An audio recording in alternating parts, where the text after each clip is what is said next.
হে কৃষ্ণ করুণা সিন্ধু দীনবন্ধু জগৎপতে গোপীশ গোপিকা কান্ত রাধা কান্ত নমস্তুতে।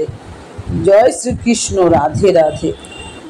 সামনেই রমা একাদশী। বন্ধুরা, আপনারা অনেকেই জানেন রমা একাদশী কবে পড়েছে ঠিকঠাক, এবং রমা একাদশীর তাৎপর্য, তাছাড়াও রমা একাদশীর ব্রত কথা কি, সবটাই আমি এই ভিডিওর মাধ্যমে আপনাদের সাথে শেয়ার করব। আশা করব বন্ধুরা ভালো আছেন ভগবানের কৃপায়, কারণ ভালো তো থাকতেই হবে। সামনে দীপাবলি, খুব আনন্দের উৎসব, আমাদের আলোর উৎসব, তাই সবাই সুস্থ থাকুন, আনন্দ করুন।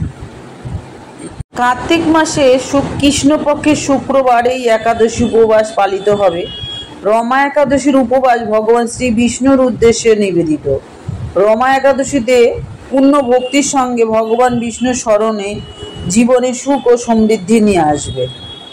একাদশী তিথি হচ্ছে 16ই অক্টোবর সকাল 10টা 35 আর শুরু হবে। তারপরে 17ই অক্টোবর সকাল 11টা 12 পর্যন্ত চলবে। উদয় তিথি অনুযায়ী 17ই অক্টোবর রমা একাদশীর উপবাস আমরা সবাই পালন করব।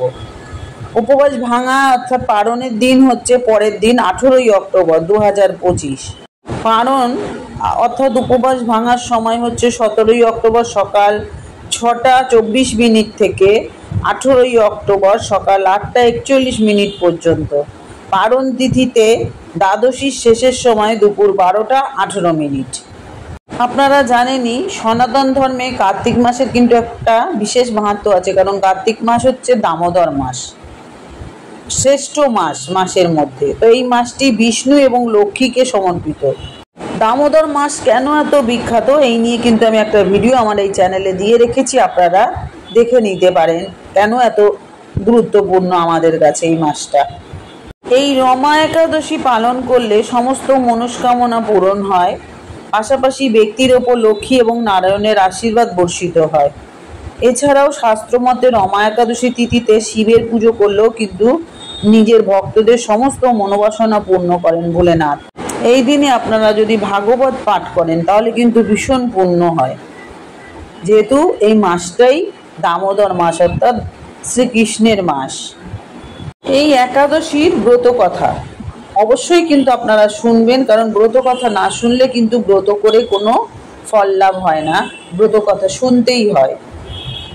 কিংবদন্তি অনুযায়ী মুচকুন্দ নামে এক রাজা রাজত্ব করতেন। তার বন্ধুদের মধ্যে ছিল ইন্দ্র, বরুণ, কুবের প্রমুখ। তিনি ছিলেন একজন সৎ ব্যক্তি এবং ভগবান বিষ্ণুর একজন মহান ভক্ত। তার রাজ্যে কোনো খারাপ কাজ হয়নি। তার ঘরে একটি কন্যা সন্তানের জন্ম হয়েছিল। তার নাম রাখা হয়েছিল চন্দ্রভাগা। পরে রাজা সেই কন্যাকে রাজা চন্দ্রসেনের পুত্র শোভনের সাথে বিবাহ দেন। রাজা মুচকুন্দ ধর্মাত্মা এবং বিষ্ণু ভক্ত এবং ন্যায়পরায়ণ রাজা ছিলেন।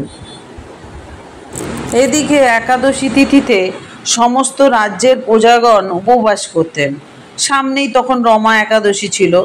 চন্দ্রভাগার মনে দুশ্চিন্তার উৎপন্ন হলো। তার স্বামী অত্যন্ত দুর্বল, উপবাস করা তার পক্ষে সম্ভব নয়। এদিকে মুচকুন্দ কিন্তু কঠোরভাবে একাদশীর নিয়ম পালন করতেন। দশমীর দিন রাজা ঢোল বাজিয়ে রাজ্যে ঘোষণা করে দেন যে একাদশীতে ভোজন করানো উচিত নয়। এই ঘোষণা শোনার পর শোভন চিন্তিত হয়ে পড়েন। নিজের স্ত্রীকে বলেন, হে প্রিয়, কি করা উচিত? আমি খিদে সহ্য করতে পারি না। এমন কোনো উপায় জানাও যে আমার প্রাণ রক্ষা হয়, না হলে কিন্তু আমার প্রাণটা বেরিয়ে যাবে। চন্দ্রভাগা তখন তাকে বললেন, হে স্বামী, আমার বাবার রাজত্বে কেউ ভোজন করে না একাদশী দিন। মানুষ তো নয়, হাতি, ঘোড়া, উট, বেড়াল, গরু ইত্যাদি কেউই তৃণ, অন্ন, জল গ্রহণ করেন না। আপনি ভোজন করতে চাইলে অন্য কোথাও চলে যান, কারণ এখানে থাকলে অবশ্যই ব্রত পালন করতে হবে। এই কথা শুনে শোভন বললেন, হে প্রিয়, আমি অবশ্যই ব্রত করব, যা ভাগ্যে থাকবে তাই হবে। সেই মতো শোভনও উপবাস করে। ক্ষুধার্ত এবং তৃষ্ণার্ত অবস্থায় কষ্ট পেতে শুরু করেন তিনি। রাত্রি জাগরণের সময় অন্যান্যদের হর্ষপূর্ণ হলেও শোভনের জন্য দুঃখজনক হয়ে ওঠে। ভোরবেলা শোভনের প্রাণ বেরিয়ে যায়। তখন রাজা সুগন্ধি কাঠ দিয়ে তার দাহ সংস্কার করা হয়। কিন্তু চন্দ্রভাগা নিজের বাবার আজ্ঞায় নিজের শরীর দগ্ধ করে না ও শোভন অন্ত্যেষ্টির পর পিতৃগৃহে বসবাস করতে শুরু করে। এদিকে রমা একাদশীর প্রভাবে শোভন মন্দরাঞ্চল পর্বতে ধনধান্যে পরিপূর্ণ এবং শত্রুমুক্ত একটা সুন্দর দেবপুর লাভ করে। তিনি অতি সুন্দর রত্ন এবং বৈদুর্যমণি জড়িত স্বর্ণস্তম্ভে নির্মিত বিধিত স্ফটিক মণি সুশোভিত ভবনে বহুমূল্য বস্ত্রাভূষণ ও ছত্র এবং চামর বিভূষিত গন্ধর্ব এবং অপ্সরাযুক্ত সিংহাসনে আসীন হতেন তিনি। তাকে দেখে মনে হতো যে দ্বিতীয় ইন্দ্র যেন সিংহাসনে আসীন হয়েছেন। একদা মুচকুন্দের রাজ্যে বসবাসকারী সোম শর্মা নামক এক ব্রাহ্মণ তীর্থযাত্রা করে মন্দারাচল পর্বতে পৌঁছান। সেখানে তিনি শোভনকে দেখে চিনতে পারেন। শোভনও তাকে চিনে যায়, তাকে প্রণাম করে স্ত্রীর কুশল মঙ্গল জানতে চান।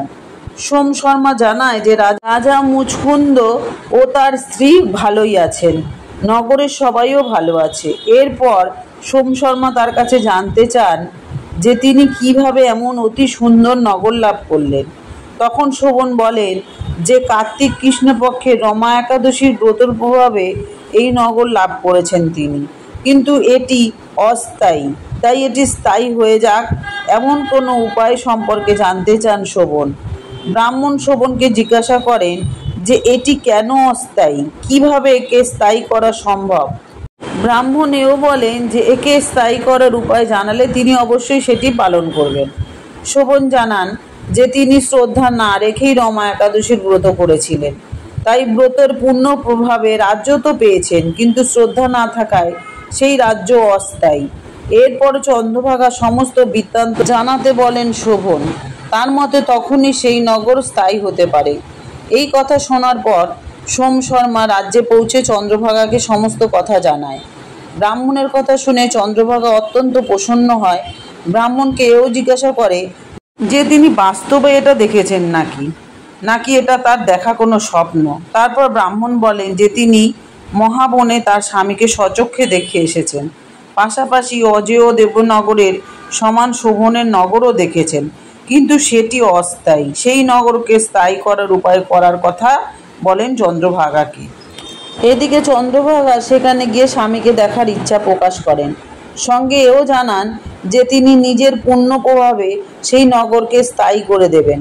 তিনি চন্দ্রভাগার এ কথা শুনে সোম শর্মা চন্দ্রভাগাকে নিয়ে মন্দারাচল পর্বতের কাছে বামদেব ঋষির আশ্রমে পৌঁছলেন। বামদেব সমস্ত কথা শুনে বেদ মন্ত্র উচ্চারণ করে চন্দ্রভাগার অভিষেক করেন। ঋষি মন্ত্রের প্রভাব এবং একাদশীর ব্রতের পুণ্যের কারণে চন্দ্রভাগার শরীর দিব্য হয়ে যায় ও সে দিব্য গতি লাভ করে। এরপর আনন্দ সহ তিনি নিজের স্বামীর কাছে যান। চন্দ্রভাগাকে দেখে শোভন অত্যন্ত প্রসন্ন হন ও তাকে নিজের বাঁ দিকে বসান। চন্দ্রভাগা শোভনকে নিজের সমস্ত পুণ্য প্রদান করেন। 8 বছর বয়স থেকে চন্দ্রভাগা নিয়ম মেনে একাদশীর ব্রত পালন করতেন। সেই ব্রতের পুণ্য প্রভাবে শোভনের রাজ্য স্থির হবে এবং সমস্ত কর্মযুক্ত হয়ে প্রলয়ের শেষ পর্যন্ত এটা স্থায়ী হবে। এরপর চন্দ্রভাগা দিব্য বস্ত্র এবং অলঙ্কার সুসজ্জিত হয়ে স্বামীর সঙ্গে আনন্দে বসবাস করতে শুরু করেন। অথ রমা একাদশীর ব্রত কথা সমাপ্ত। তো বন্ধুরা অবশ্যই এই ব্রত কথাটা সকল বন্ধু বান্ধব আত্মীয়র মধ্যে এটা শেয়ার করে দেবেন, তারাও উপকৃত হবে। তো আজকে বলবো এতক্ষণ আমার সাথে থাকার জন্য আপনাদেরকে অসংখ্য ধন্যবাদ। সবাই সুস্থ থাকুন, ভালো থাকুন, আনন্দে থাকুন। হে কৃষ্ণ করুণা সিন্ধু দীনবন্ধু জগৎপতে গোপীশ গোপিকা কান্ত রাধাকান্ত নমস্তুতে।